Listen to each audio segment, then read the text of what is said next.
할렐루야. 네. 2024년 새해가 밝았습니다.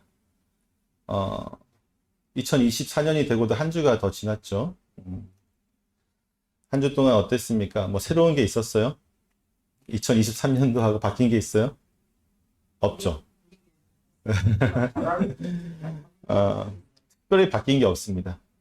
바뀐 게 없는데 중요한 건 뭐냐면요. 우리가 하나님 안에서 이 성화기를 갈 때에 그 하루하루를 통해서 하나님의 역사가 우리에게 분명히 임한다는 사실이죠. 이것을 우리가 자각하고 있느냐, 자각하지 못하느냐가 중요한데 자각하지 못해도 하나님은 항상 우리와 함께 하시고 역사하십니다. 아마도 우리는 인정하지 못하고 우리는 잘 모르지만 그 일주일 사이에 또 해가 바뀌는 사이에 여러분의 신앙은 더 성장했을 것으로 믿습니다. 오늘은 성만찬 모임입니다.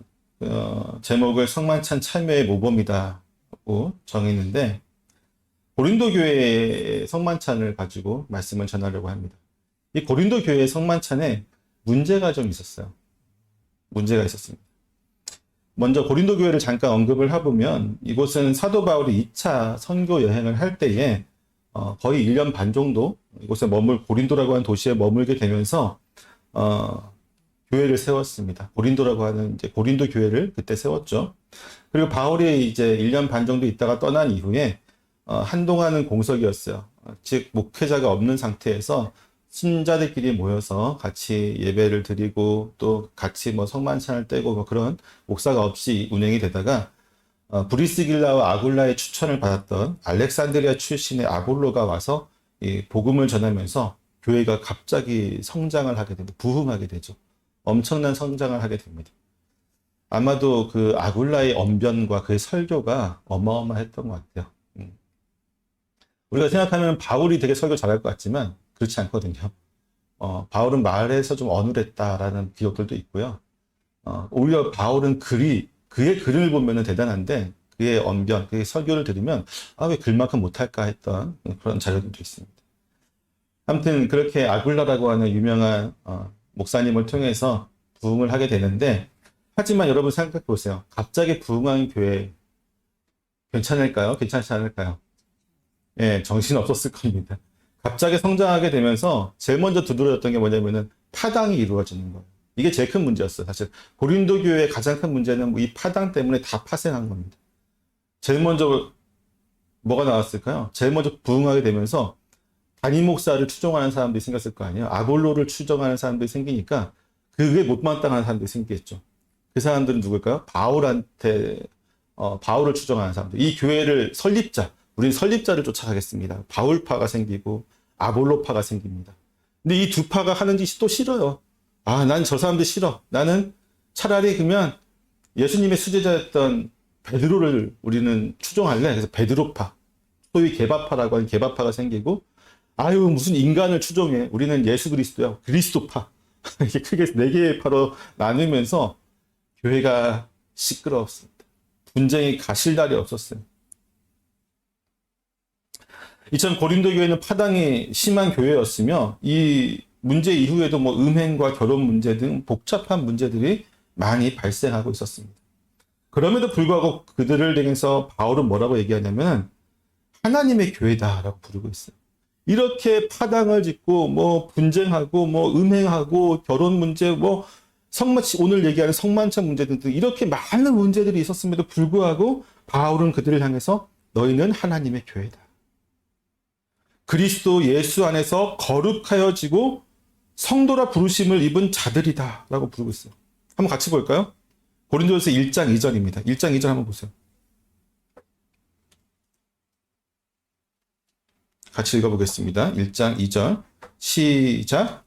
고린도에 있는 하나님의 교회 곧 그리스도 예수 안에서 거룩하여지고 성도라 부르심을 받은 자들과 또 각처에서 우리 주 곧 그리들과 우리 주 대신 예수 그리스도의 이름을 부르는 모든 자들에게. 바울이 생각해 보세요. 이 편지 쓸 때 바울의 감정이 어땠을 것 같아요? 바울이 고린도전서 쓸 때 고린도에 있는 모든 문제들 다 듣고 나서 이걸 해결하려고 쓴 거죠. 지금 보시면은 한 5장 이후부터는요, 다 질책하는 문제예요. 뭐, 음행의 문제, 송사와 결혼의 문제, 우상 제물의 문제, 뭐, 성찬의 문제, 뭐, 신령한 은사의 문제, 쭉 5장부터 해서 계속해서 그 문제 지적하고 이거 고쳐라, 질책하는 거죠. 좋은 말은 없어요, 거의 사실은, 보내전서에. 그러니까 그가 그거 쓸 때의 마음이 어떠했는지 우리가 짐작해 볼 수 있어요. 아, 바울이 지금 굉장히 화가 났구나. 화가 나고 이 고린도 전서를 쓰면서 고린도 교인들한테 실망했구나 라는 사실을 우리는 분명히 알 수 있어요. 그럼에도 불구하고 그들을 향해서 뭐라고 하냐면 하나님의 교회라고 부르는 거예요. 그리스도 예수 안에서 거룩하여진 성도라고 분명히 이야기합니다.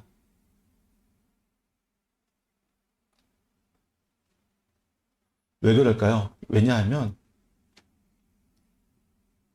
교회는 하나님의 주권 아래 있기 때문이에요. 우리가 보기에는 교회가 분당을 짓고 싸우는 것 같고 우리가 보기에는 교회 문제들이 정말 많아 보이잖아요.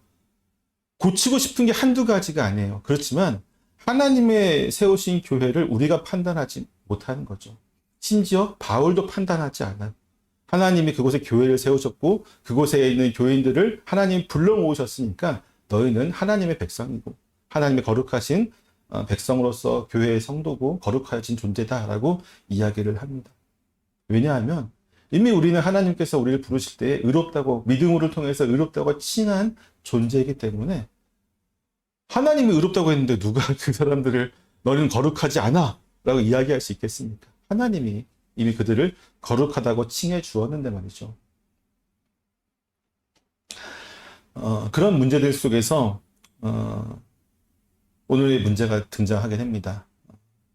사실상 고린도 교회 분파 문제는요, 이후에 등장하는 모든 문제의 원인이 되는데 그 중에 하나가 바로 오늘 본문에 등장하는 성만찬의 문제이죠. 고린도 교회 분쟁의 원인은 분명 그들이 서로 파당을 짓는 것이 문제였습니다. 하지만 그것이 실제적인 교회 안에서 분쟁, 그러니까 파당을 지은 것이 분쟁의 형태로 나타나는 것이 바로 이 성만찬의 문제였어요.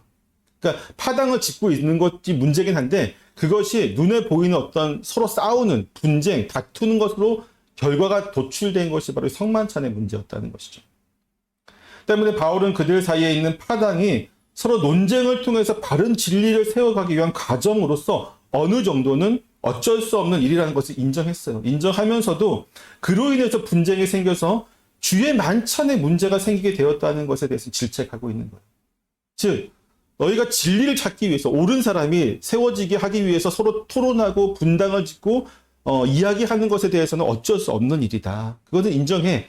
하지만 그것이 결국 주의 만찬을 훼손하고 주의 만찬을 잘못되게 만든다면 너희가 죄를 짓고 있는 것이다라고 하는 것이 오늘 본문의 핵심 메시지입니다. 그들의 파당으로 인해서 서로 함께 주의 만찬을 먹는 것에 문제가 생기게 되면서 주의 만찬을 먹는 데에서 이 질서가 무너지게 돼요. 먼저 온 사람들이 자기들끼리만 준비된 만찬을 먼저 배불리 먹고 마시면서 결국 이후에 늦게 오는 사람들은 배고프게 되는 일들이 배불리 먹을 수 없는 것뿐만 아니라 심지어는 배고프게 되는 일들도 발생하게 되는 것이죠. 우리가 이제 잘 이해가 안 될 수도 있는데 사실 우리는 지금 이 성만찬하고 애찬이 분리되어 있잖아요. 성만찬은 예배 중에 우리가 드리지만 애찬은 항상 예배 끝나고 점심때 같이 모여서 밥을 먹잖아요. 이렇게 분리가 되어 있고 각각 질서가 어떻게 해야 되는지 질서가 잘 잡혀 있기 때문에 별다른 문제가 발생되지 않지만 당시 교회가 막 태동되던 시기잖아요. 이제 막 예수 그리스도를 믿음으로 구원받는다는 진리가 선포되어지는 그 외에 다른 것들은 아무것도 거의 규정되어지지 않는 상황이었어요. 그 가운데 이제 성만찬에 대해 소개를 하니까 성만찬을 성도들이 행했던 것이죠. 그러니까 여러분 생각해 보세요. 교회 안에서 억압받고 또 진리를 잘 모르던 사람들이 예수 그리스도를 믿고 구원받는다고 하는 이 진리의 목소리 앞에서 이 복음의 목소리 앞에서 교회라고 하는 것이 다 모였어요. 다 모인 그들이 그런데 다 초신자인 거예요. 여러분 생각해보세요. 우리 교회는 그렇지 않지만 다른 교회도 마찬가지고 이미 신앙생활 오래 하신 분과 있고 이제 시작하신 분도 있지만 이때 당시에 모든 교회는 사실 전부 다 초신자인 거예요. 전부 다 초신자. 초신자들이기 때문에 그들이 그나마 의지하는 게 누구였을 것 같아요.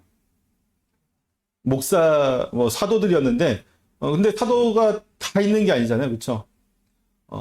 그나마 질서가 잘 잡혀 있는 곳은 예루살렘 교회였습니다.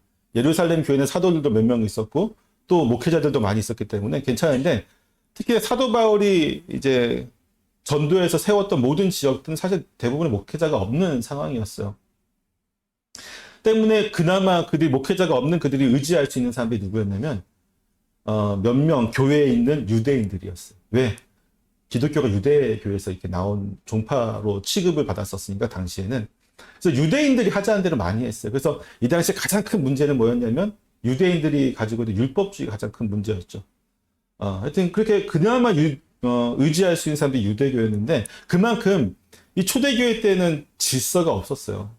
어떤 법이 없었고 그냥 예수 그리스도를 믿으면 복 받는다, 믿으면 구원 받는다, 그리고 그분께서 제정하신 이 성만찬을 통해서 예배를 드린다, 요 정도만 아마 규칙이 있고, 나머지 뭐 어떻게 먹어야 되고 뭐 어떤 시간에 먹어야 되고 이게 아무것도 없었다. 그냥 다들 그냥 서로가 의논하면서 해야 되는 그런 상황이었죠.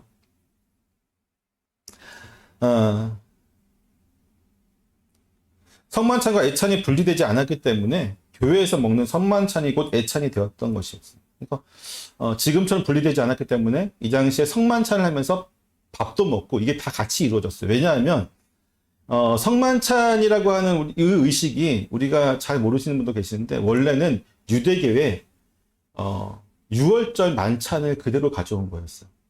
근데 그러니까 여러분 최후의 만찬 때 예수님께서 이것은 나의 떡이니 이것을 받아 먹으라, 이것은 잔을 드시면서 이것은 내 피라고 말씀하셨잖아요. 이거에 뭐냐면 원래 6월절 만찬 날이었어요. 그날이 6월절 만찬에 제자들과 모여서 6월절 만찬을 드시면서 이것에 의미를 부여하신 거죠. 각각의 의미를 부여하시면서 성만찬에 제정을 하신 겁니다.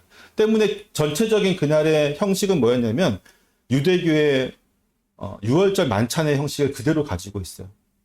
때문에 초창기의 기독교는, 초창기의 초대교회는 그 6월절 만찬의 예식을 그대로 가지고 오면서 단지 이제 예수님의 피와 살이라고 하는 의미만 부여했죠. 지금은 이제 그것이 많이 발전해서 분리가 되고 따르게 되었지만 그 당시에는 거의 그대로 6월절 만찬을 그대로 따라했던 것을 보게 됩니다. 때문에 이거 모이면은 배불리 먹는 거예요. 일단 먹어야 돼요. 심지어 요즘과 같이 정확한 시간을 알 수 있는 것도 아니었기 때문에 예배 시간도 사실 정확하지 않았죠. 여러분 초대교회 때 예배를 언제 드렸을 것 같아요? 네, 맞아요. 해 지고 나중에 들었어요. 왜냐하면 아까도 얘기했듯이 누구를 많이 의지했다고요? 유대인들을 많이 의지했죠. 우리가 생각하기에 하루의 시작은 언제예요? 자정이잖아요. 이게 로마법이거든요. 로마식의 법인데 자정 이후부터 하루가 시작되는 건데, 유대인의 시간은 해질 때부터 다음날 해질 때까지. 그러니까 하루의 시작이 언제냐면은 해가 진 저녁부터가 하루의 시작이었어요. 그러니까 예배를 이제 하루의 시작에 드려야 되니까 해가 진 이후에 모여가지고 예배를 처음에 드리기 시작했습니다. 그러다가 이제 기독교가 로마의 교회로 이제 로마로 이제 흡수되고 이제 국교화되면서 로마의 시간을 따라서 이제 아침에 드리게 됐는데, 원래 이제 그 전까지는 계속 이렇게 저녁에 드렸어요. 유대교처럼. 그러니까 생각해 보세요. 이 당시에 또 주일날이 쉬는 날도 아니에요. 우리가 잘 알고 있지만 주 6일째, 주 5일째 이게 쉬는 게 그렇게 길지 않습니다. 노동자들은 쉴 수 있어요, 없어요? 없어요. 심지어 나라에서 공휴일이라고 선포해도 노동자들은 거의 못 쉬는 경우가 많이 있었잖아요. 때문에 이 일요일이라고 하는 주일날에 성도들이 저녁에 모일 때에 어쩔 수 없이 저녁에 모인 것도 있어요. 쉴 수가 없으니까. 일을 다 끝마치고 와가지고 예배를 드리는 거죠. 일을 다 끝마치면서. 여러분 생각해 보십시오. 이 하루 일과를 다 마치고 이제 예배를 드릴 때에 얼마나 몸이 피곤하겠어요. 때문에 우리가 잘 알고 있지만 유두고라는 청년이 피곤해서 잠을 깨려고 어떻게 했어요? 창틀 난간에서 바람을 맞으면서 어떻게든 깨서 바울의 설교를 들으려고 하다가 떨어지잖아요. 떨어져서 목이 꺾여 죽게 되죠. 물론 바울이 기도해서 살아나긴 하지만 그게 다 그래요. 피곤해요. 일하다 왔으니까. 고린도라고 하는 도시는요, 부유한 항구 도시였습니다. 매우 부유한 항구 도시였기 보니까 매우 다양한 인종과 다양한 계층 사람들이 다 모이는 곳이었어요. 때문에 각각의 생각과 문화를 공유하는 이들 가운데 파당이 생기는 것은 어쩌면 당연한 일이었을 것입니다. 그리고 이러한 형태는 고린도 교회가 그대로 가지고 있었습니다. 고린도 교회의 다양한 인종과 계층의 사람들은 자신들과 서로 비슷한 사람들끼리 어울리게 되면서 서로의 생각을 공유하고 결국은 파당을 만들게 되었던 것이죠. 그리고 우리가 잘 알고 있듯이 우리는 서로 같은 편이라고 생각하는 사람들을 더욱 챙겨주는 경향이 있습니다. 주의 만찬으로 발생한 고린도 교회 분쟁 역시 이러한 배경에서 발생하였던 것입니다.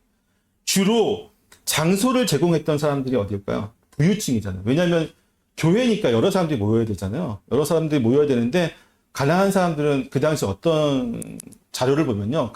대부분 이제 노동자들이죠. 가난하다고 할 것도 없이 대부분의 노동자들은 우리가 생각하는 원룸보다도 더 험한 곳에 살았어요.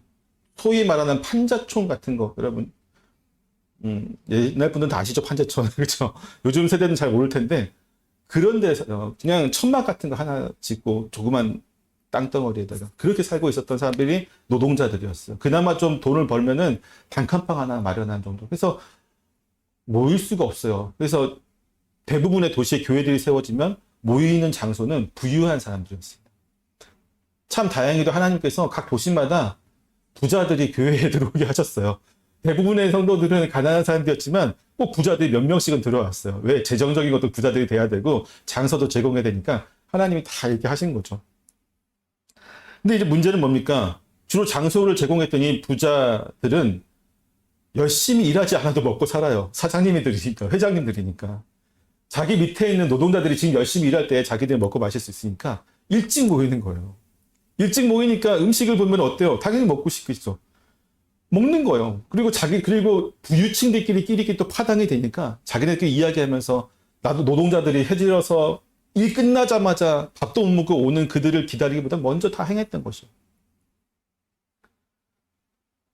반면에 대부분의 성도들은 여전히 하루하루를 일해야만 겨우겨우 먹고 살 수 있었고 그들은 주일에도 그들에게 주어진 일을 모두 끝내야만 겨우 겨우겨우 허겁지겁 교회에 모일 수 있었던 것입니다.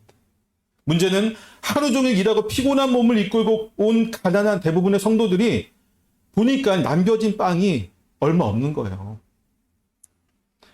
빵과 포도주가 얼마 없어요. 배고픔, 이 허기를 달랠 수조차 없는 양이 남겨져 있는 거죠.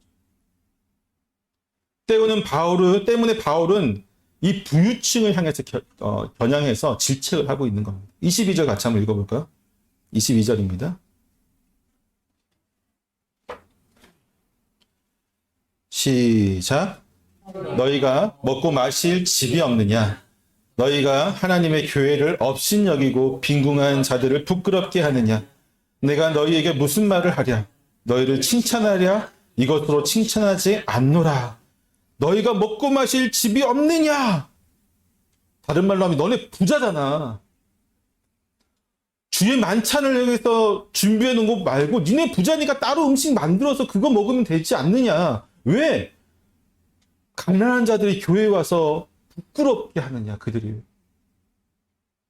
너희가 한 행동이 너희는 자연스러웠을지 모르지만 너희들의 그 행동 때문에 가난한 자들, 대부분의 이 성도들이 예배를 드리기 위해서 교회에 오였을 때 그들이 부끄러워진다는 거죠. 그런 상태에서 어떻게 이 성만찬을 할 수 있겠습니까? 한쪽은 부끄러워하고 한쪽은 여유롭고. 바울은 고린도 교회에게 이 부분을 분명히 지적하면서 이렇게 얘기를 하고 있어요.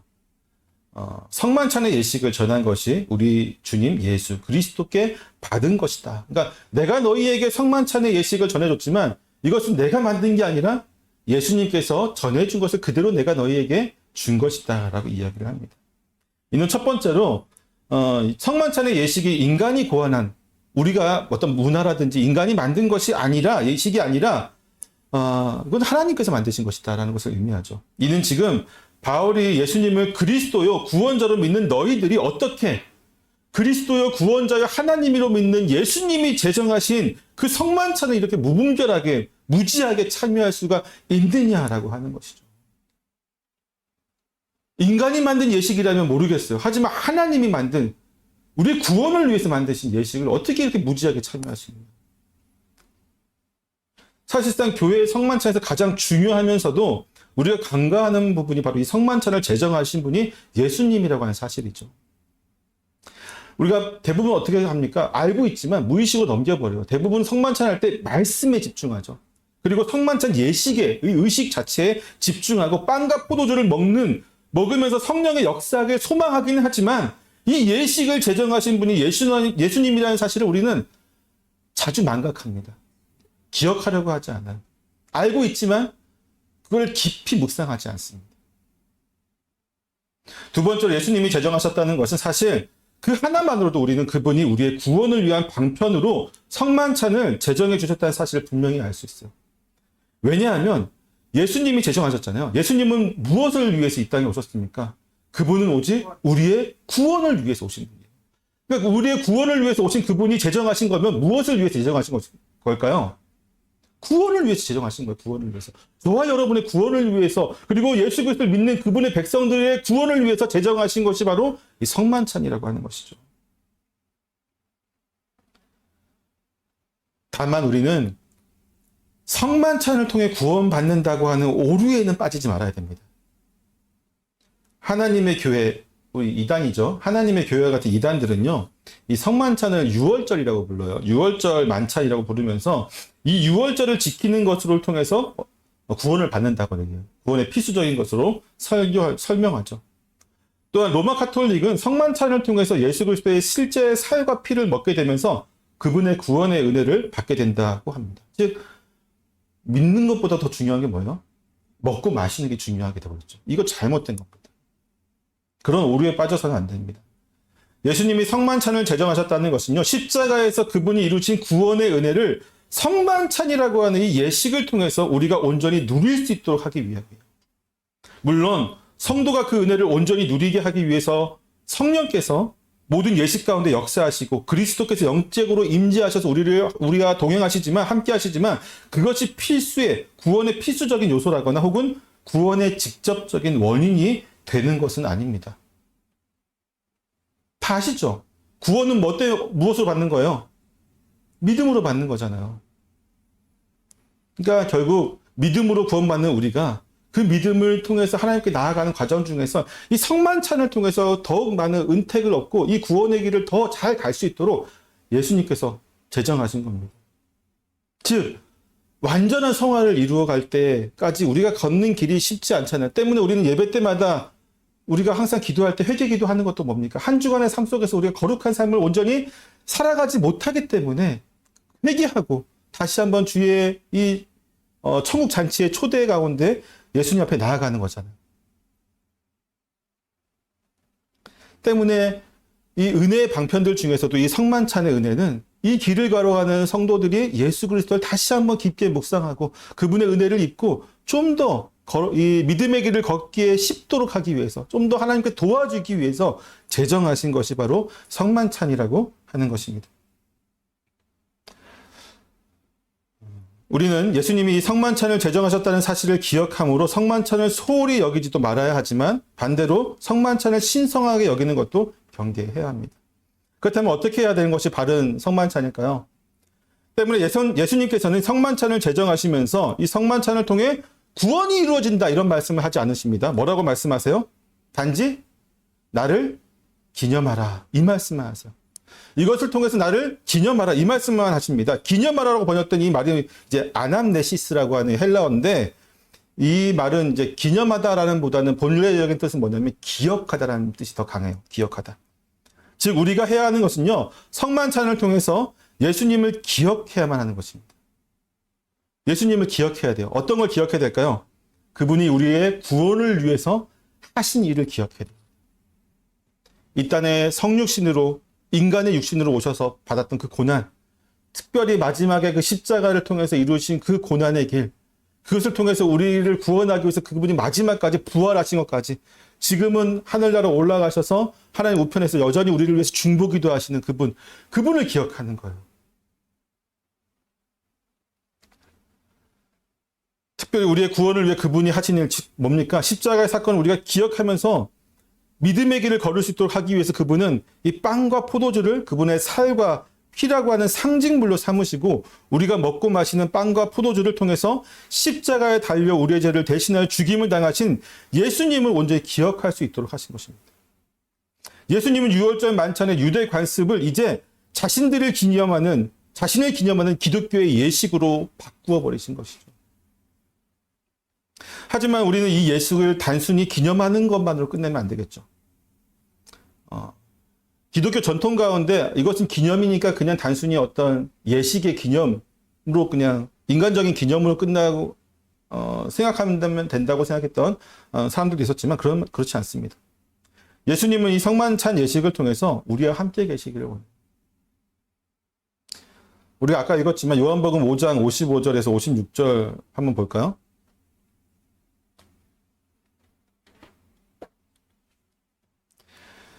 같이 읽어보겠습니다. 시작. 내 살은 참된 양식이요 내 피는 참된 음료로다. 내 살을 먹고 내 피를 마시는 자는 내 안에 거하고 나도 그의 안에 거하나니. 예수님께서 뭐라고 말씀하세요? 기념하라고 하셨지만 기념 안에는 뭐가 있냐면 예수님을 우리가 묵상할 때에 예수님께서 실제적으로 우리에게 임하신 것입니다. 어떻게 하는지는 잘 몰라요. 기독교의 신비예요. 우리가 단지 성령께서 이 예식 가운데 성만찬 가운데 임하시고 성령께서 우리가 그리스도와 연합하게 하십니다.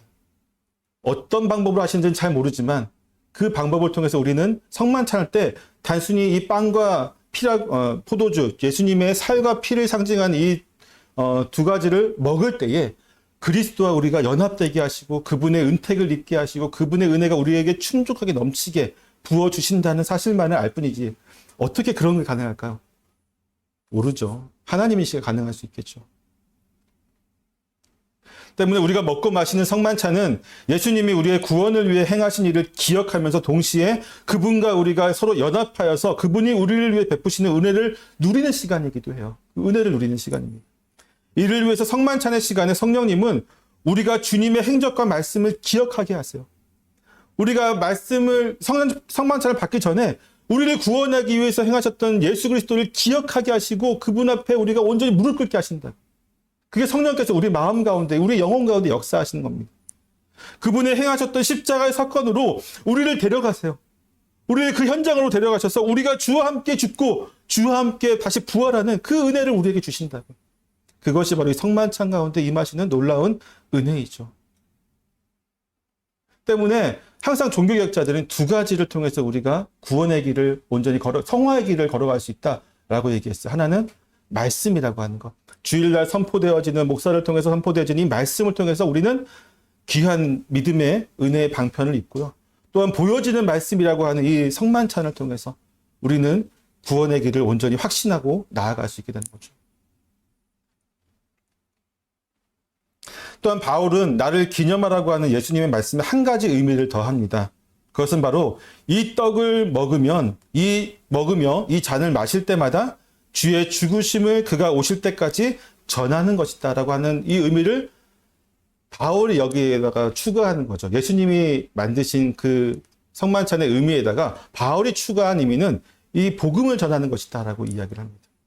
바울은 이 성만찬이 신자들만의 유익으로 남기를 원치 않았어요. 즉 우리들끼리만 모여서 우리들끼리만 먹고 마시면서 즐거운 것이 아니라 이것을 통해서 이 구원이 확장되어지고 복음이 확장되어지고 우리의 모임 가운데 임하시는 이 성만찬의 이 놀라운 은혜가 풍성하게 바깥으로 나가기를 원했던 거죠. 주의 죽으심을 오실 때까지 그분이 다시 오실 그날까지 전하는 거예요. 이것이. 여러분 복음 전도가 어렵다고 생각하지 마십시오. 전도는요, 우리의 먹고 마심을 통해서 이루어집니다. 밖에 나가서 노방전도 하는 것도 중요하지만, 사실 가장 잘 전도되는 건 뭐냐면요, 우리가 즐겁게 먹고 마시는 것을 통해서 세상 사람들은, 이곳에 뭐가 있길래 그들은 저렇게 즐거울까? 그들은 교회라는 곳이 얼마나 좋은 곳이길래 저들은 먹고 마시면서 저렇게 행복해 할까? 바울이 원했던 게 그거거든요. 성만찬을 통해서 주의 만찬, 이때는 성만찬이란 말보다는 주의 만찬이란 말을 많이 사용했는데 주의 만찬을 통해서 먹고 마시는 것이 세상 사람들에게 부러워 보이게 하라는 거예요. 그리고 그 의미가 그럼 부러워 보이면 왜 그렇게 즐겁게 먹고 마십니까? 하면 우리가 그 성만찬의 의미에 대해서 설명해 줄 수 있잖아요. 그것이 복음 전도가 되어지는 거죠. 우리의 성만찬은 복음 전도의 중요한 키워드가 돼야 돼요. 때문에 성만찬을 어떻게 해야 됩니까? 바르게 행해야 됩니다. 이 성만찬을 바르게 행하지 않으면 바울이 경고하는 것처럼 주 앞에 죄를 짓는 거예요. 고린도전서 11장 우리가 본문 27절 같이 한번 읽어봅시다. 27절 시작. 주의 떡이나 잔을 먹고 마시는 자는 주의 몸과 피에 대하여 죄를 짓는 것이라. 아멘. 자, 합당하게 먹고 마시는 것에 대해서는 많은 성도들이 오해를 합니다. 저도 옛날에 좀 오해를 했었고요. 합당하게 먹고 마시는 게 도대체 뭘까? 합당하게 먹고 마시지 않으면 죄를 짓는 것이라고 했는데, 그래서 사람들이 여기에 대해서 많이 오해를 합니다. 대표적으로 합당하지 않게 합당하게 먹고 마시기 위해서는 성만찬을 받기 전에 거룩한 삶을 살아야 된다고 대부분 다 생각하고 계세요.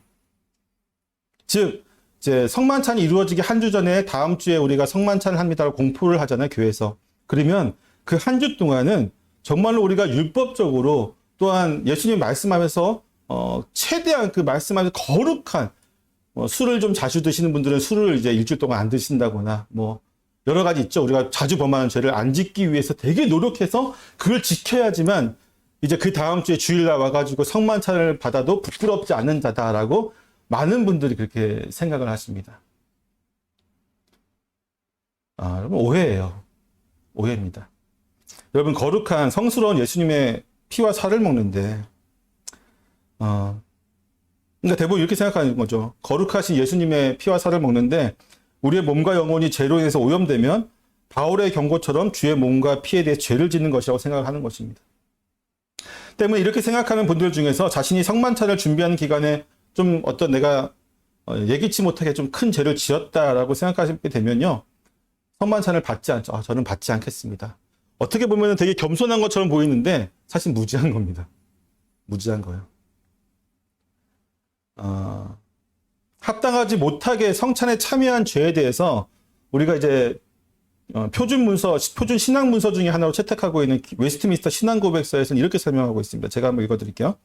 웨스트민스터 신앙고백서 29장 8조에 나온 건데 합당치 못한 참여의 죄 하면서 이렇게 얘기하고 있어요. 비록 무지하고 완악한 사람들이 이 성례의 외적 요소들을 받더라도 그들은 그것들에 의해 표상되는 것을 받는 것이 아니라 그들이 합당하지 않게 성례에 참여함으로 주의 몸과 피를 범하는 죄가 있으며 그들 자신들의 영벌에 향하여 나간다. 그러므로 모든 무지하며 불경건한 자들은 그리스도와 더불어 교통하기에 적당치 않으며 따라서 주의 상에 참여하기 합당치 않으니 그리스도에 대항하는 큰 죄가 없으되 그들 이런 상태에 남아있는 동안 이 거룩한 신비들에 참여하거나 그것들에 들어오는 일은 불가능하다. 자, 여기에서 뭐라고 얘기하냐면 합당하지 못한 사람에 대해서 뭐라고 얘기하냐면 무지하고 불경건한 사람들이에요. 무지하고 불경건한 사람. 자, 불경건하다, 무지하다. 이것은 사실 뭐냐면 다른 말로 하면요. 신앙이 없는 사람이에요. 예수 그리스도를 믿지 않는 사람이 참여하면 안 된다는 거예요. 그러면 죄를 짓는 거죠. 여러분 생각해 보세요. 여러분은 예수 그리스도를 믿습니까? 안 믿습니까? 예, 다 세례 받죠? 믿습니다라고 고백하고 세례를 받으면 성만찬에 다 참여해야 돼요. 내가 예수를 믿으면. 단지 일주일 전에 제가 공포를 하면 일주일 동안 여러분이 고민해야 되는 것은 내 신앙을 점검하는 거예요. 그러니까 거룩한 삶을 살기 위해서 일부러 자신들을 율법주의로 만드는 것이 아니라 한 주간에 내가 과연 예수님을 온전히 잘 믿고 있는가? 묵상하면서 날마다 말씀 속에서 나의 믿음을 점검하는 거지 거룩한 삶을 살라고 하는 율법주의로 가는 게 아니에요. 그래서 일주일 동안 내 믿음을 다시 한번 점검하고 이 자리에 나와서 주의 말씀에 믿음으로 받는 거죠. 믿음이 없이 받으면 그것이 합당하지 못할 잔을 받는 겁니다. 이해가 되시죠? 율법주의가 아니에요. 죄 때문에 받지 못하는 게 아닙니다. 자꾸 그렇게 오해하시는 분들이 너무 많아요. 우리는 누누이 얘기하지만 우리가 예수님을 믿었을 때에 하나님이 여러분에게 뭐라고 칭해 주신다고요? 의롭다고 칭해 주셨다고요. 근데 왜 자꾸 우리는 하나님이 전에 나올 때에 이미 하나님 눈에는 우리는 의로운 자예요. 믿음을 통해서 예수 그리스도의 의가 전가된 그 순간에 하나님은 우리의 죄를 보시는 것이 아니라 예수 그리스도의 의를 보기 때문에 이 예배에 나오는 여러분 모두는 다, 저를 포함해서 여러분 모두는 다 거룩한 사람이라고, 하나님 앞에서 의로운 사람이라고, 믿음만 있으면. 근데 왜 내가 일주일 동안 죄를 범한 것 때문에 성만찬을 못 받습니까? 이건 말이 안 되는 거예요.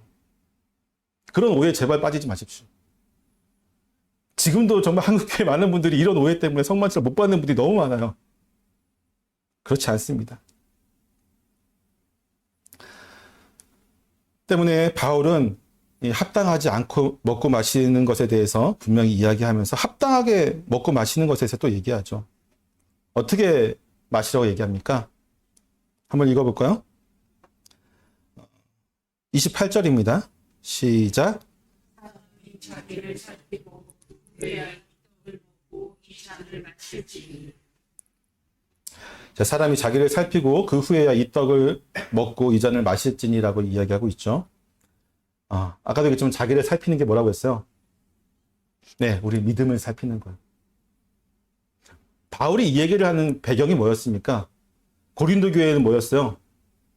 먼저 온 부자들이 먼저 자기네들끼리 다 먹고 마시고 가난한 자들이 왔으면 먹을 것이 없는 그 만찬을 지금 비난하고 있잖아요. 질책하고 있잖아요.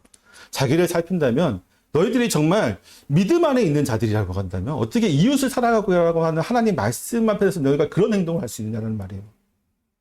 이웃을 사랑하는 마음이 없이는 성만찬에 참여할 수 없는 거죠. 그것은 다른 말로 하면 너희는 믿음이 없는 거라는 얘기예요. 정말 믿음이 있다면 하나님을 사랑하고 이웃을 사랑하는 데 있어서 너희가 그렇게 부끄러운 행동을 할 수가 없다. 나를 살필 때에 이것을 잘 살펴서 정말 하나님에 대한 믿음 중요하죠. 하나님을 사랑하지만 그 하나님의 사랑을 통해서 우리가 받은 말씀을 통해서 이웃에 대한 사랑도 분명히 있어야 돼요. 이것이 없이는 성만찬에 참여할 수 없다라고 하는 것이죠. 때문에 그 이후에 이야기하는 것들은 이거예요. 이웃에 대한 배려와 사랑으로 너희가 성만찬을 하라. 그런 말씀이죠. 30절부터 쭉 한번 읽어보겠습니다. 시작. 주에 약한 자와 없는 자가 많고 잠자는 자도 적지 아니하니 우리가 우리를 살폈으면 판단을 받지 아니하려니와 우리가 판단하는 것은 주의 징계를 받는 것이니 이는 우리로 세상과 함께 정죄함을 받지 않게 하려 하심이라. 그런즉 내 형제들아 먹으러 모일 때 서로 기다리라. 만일 누구든지 시장하거든 집에서 먹을지니 너희의 모임이 판단받는 모임이 되지 않게 하려 합니다. 그 밖의 일들은 내가 언제든지 갈 때에 바로 잡으리라. 아멘. 자, 판단받지 않기 위해서는 배려와 사랑으로 너희가 이 성만찬을 참여해야 된다라고 이야기하고 있습니다. 자기를 살핀다는 것은요, 결국 여러분, 우리는 어떤 존재라는 것을 다시 한번 살피는 거예요. 우리는 죄인이지만 전혀 아무런 공로도 없지만 하나님의 무한하신 조건 없는 그 사랑으로 우리를 선택해 주셨고 우리에게 은혜를 베풀어 주셨고 자격 없는 우리가 주의 만찬에 참여하게 하셨으니 그 사랑 앞에 먼저 감사하는 마음, 또 우리를 위해서 죽으신 예수 그리스도를 묵상, 그분의 그 큰 사랑 앞에서 나 같은 자격 없는 자가 이곳에 왔으니 우리 주변도 돌아보는 거예요. 우리 주변에 약한 자들과 또는 잠자는 자들, 여러 사람도 있잖아요. 그들을 생각하는 마음, 이 배려하는 마음. 이 나에 대해서 깨닫게 되면요. 내가 죄인이고 정말 값어치 없는 존재임에도 불구하고 하나님의 특별한 사랑으로 이 자리에 섰다는 것을 깨닫는 사람은 내 주변을 안 돌아볼 수가 없어요. 내가 아무리 돈이 많고 부자라고 할지라도, 내가 아무리 권세자라고 할지라도 하나님 앞에서는 비록 먼지만도 못한 존재이고, 그런 먼지만도 못한 존재임을 하나님이 특별하게 사랑해 주셔서 지금 이 자리에 있게 하셨사니 당연히 그런 사람은 내 주변의 모든 사람을 둘러볼 수밖에 없는 거죠. 그래서 그들을 향한 사랑이 나갈 수밖에 없는 거예요. 그리고 그렇게 해서 이 성만찬에 모여야 된다 라고 이야기하고 있습니다. 그래야지 너희가 판단받지 않는다. 사랑하는 성도 여러분, 이제 말씀 마칩니다. 오늘 성만찬을 우리가 행하게 되는데 한 주간 여러분이 어떠한 마음으로 준비했을지 모르겠습니다. 그러나 한 가지 분명한 사실이 있어요. 저와 여러분은 하나님이 특별히 선택해서 이 자리에 있다는 사실입니다. 우리가 대단히 잘났기 때문도 아니죠. 우리가 예수님을 믿기 위해서 어떤 노력을 한 것도 아닙니다. 그러나 하나님의 특별하신 섭리 아래 그분의 사랑은 저와 여러분을 선택하셨고, 여러분이 이 성만찬을 통해서 예수 그리스도와 연합되어서 그분의 모든 은택을 누리기를 원하세요. 그게 하나님의 사랑입니다. 이 시간 그 모든 것들을 온전히 누려서 그리스도인으로서 하나님 앞에 하나님을 온전히 사랑하고 또 우리 이웃을 사랑할 수 있는 저와 여러분 되시기를 축원합니다. 기도하겠습니다.